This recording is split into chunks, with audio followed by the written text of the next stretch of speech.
जय हिंद साथियों, नमस्कार। बात कर रहे हैं द ग्रेट फ्रीडम फाइटर, महान क्रांतिकारी शहीद आजम भगत सिंह के बारे में।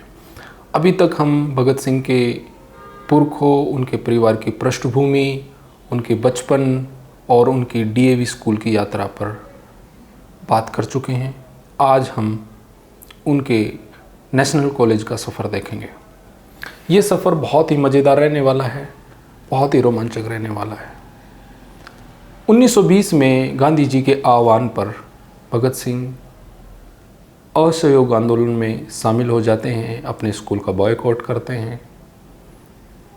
आगे चल के आंदोलन गांधी जी द्वारा वापस ले लिया जाता है, लेकिन भगत सिंह के लिए संकट खड़ा हो जाता है कि वो अपनी एकेडमिक एजुकेशन आगे कैसे बढ़ाएं, क्योंकि उनके पास मैट्रिकुलेशन पास सर्टिफिकेट नहीं था।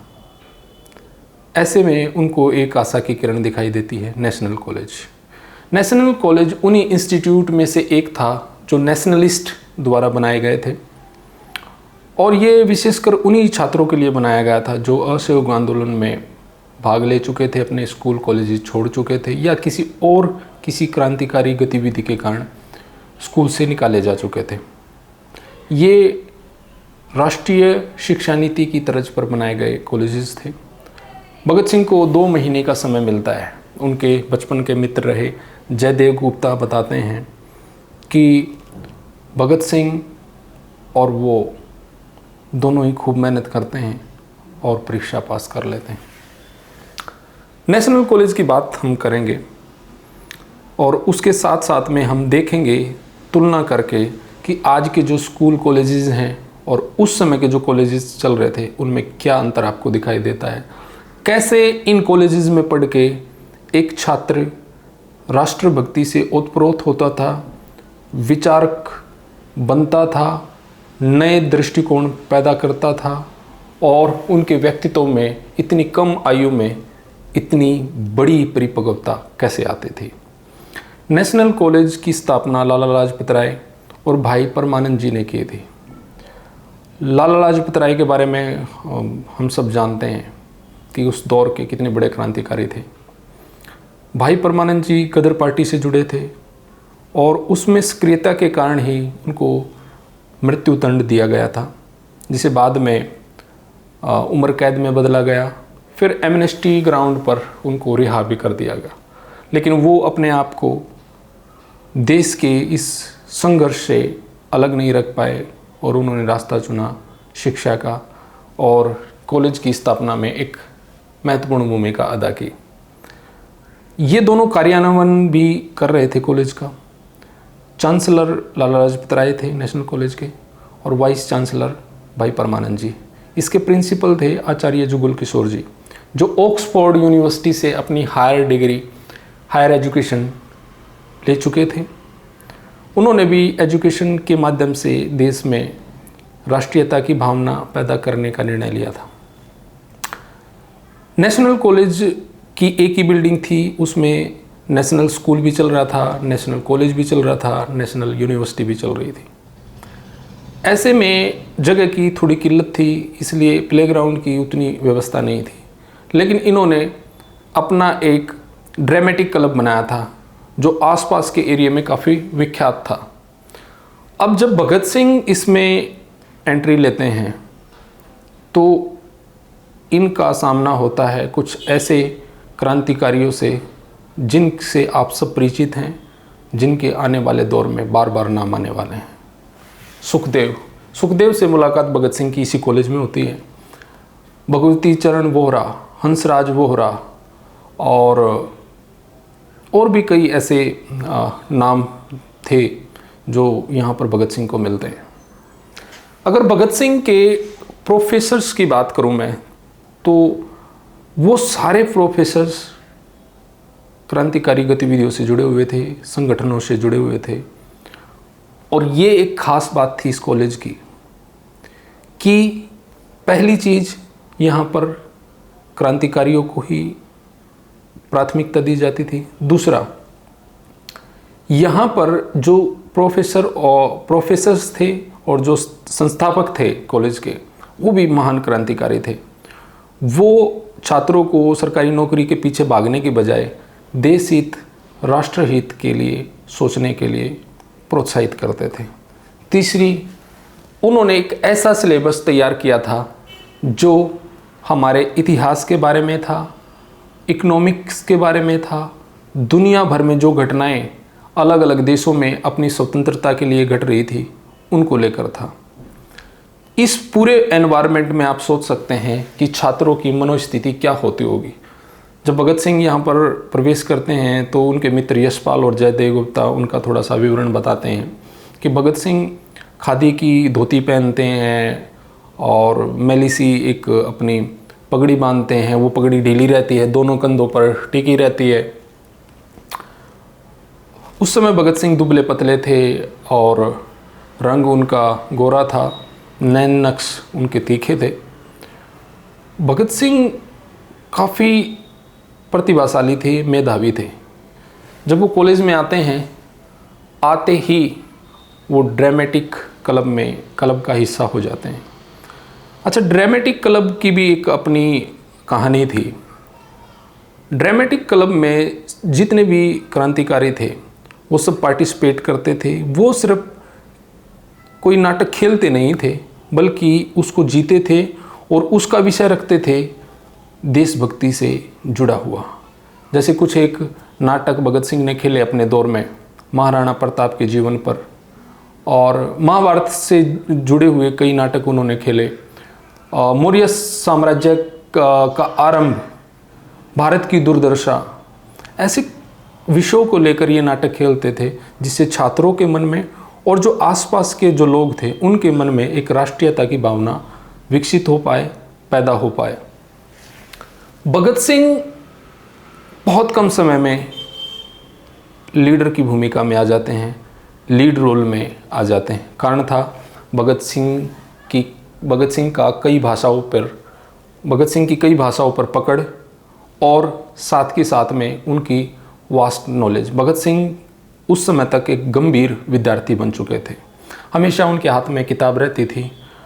हाँ, एक चीज़ और उसके पास बहुत महत्वपूर्ण थी, नेशनल कॉलेज के द्वारका दास लाइब्रेरी। इसकी स्थापना भी लाला लाजपत राय जी ने की थी अपने एक मित्र के नाम पर। ये उस दौर की बहुत ही विख्यात लाइब्रेरी थी।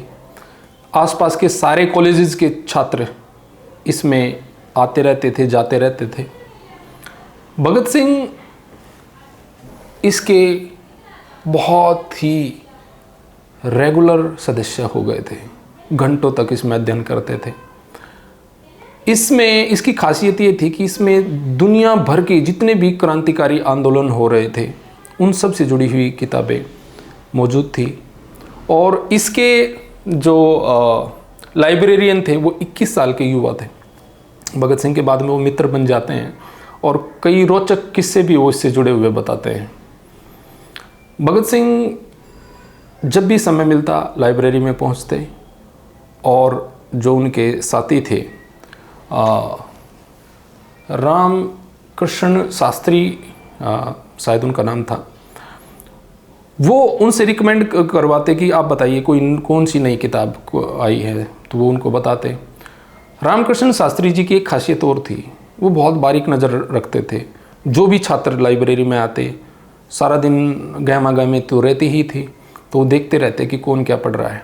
तो जो भी छात्र आते तो वो उनको समाजवाद से जुड़ी हुई किताबें या अपने देश की आज़ादी से जुड़ी हुई या दूसरे देशों में जो मूवमेंट्स चल रहे हैं उनसे जुड़ी हुई किताबें रिकमेंड करते हैं। उसी समय कुछ अंग्रेजी जासूस भी घूमते रहते थे, उन पर भी उनकी खास नज़र रहती थी और वो विद्यार्थियों को उससे सचेत भी करते रहते थे। भगत सिंह से जुड़े कुछ एक मज़ेदार किस्से वो बताते हैं।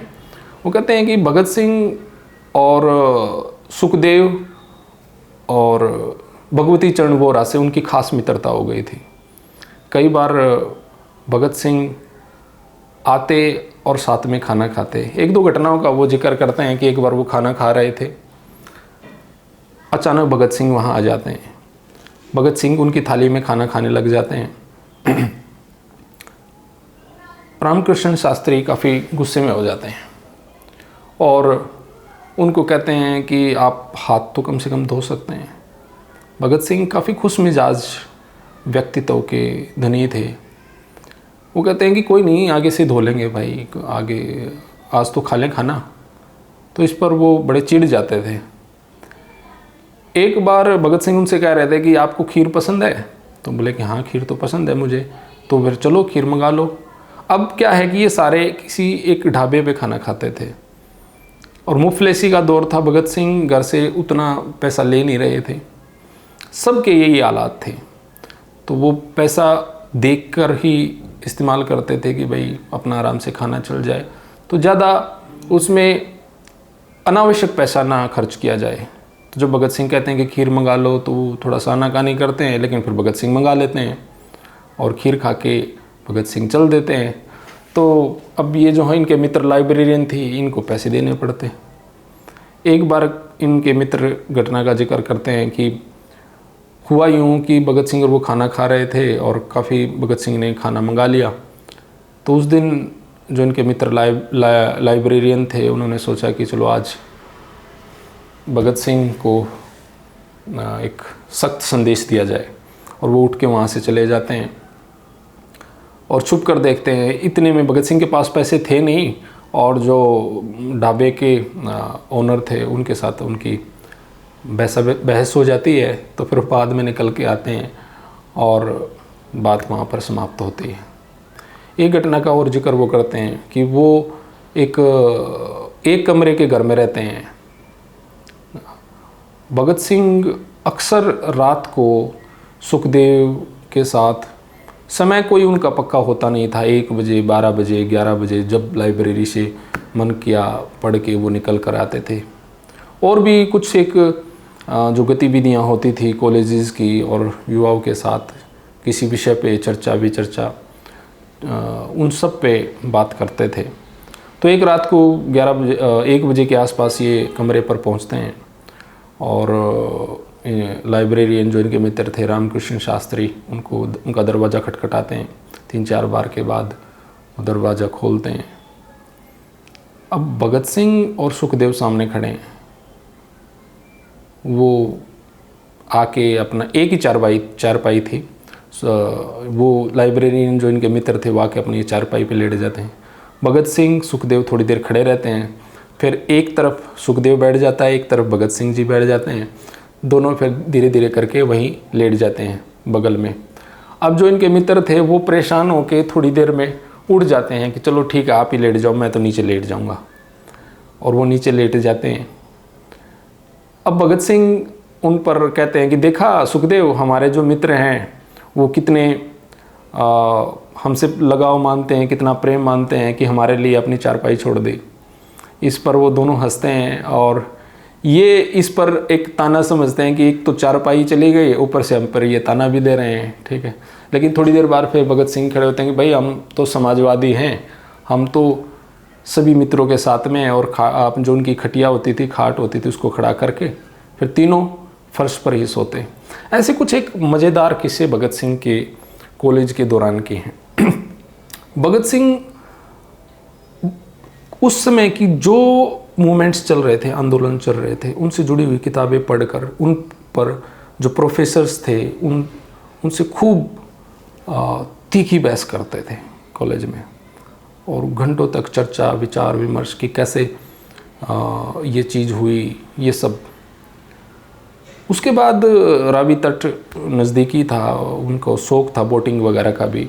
वो कभी यशपाल उनके जो मित्र थे या सुखदेव थे उनके साथ चले जाते और घंटों तक उसके तट पर टहलते रहते और चर्चा करते रहते, चिंतन करते रहते।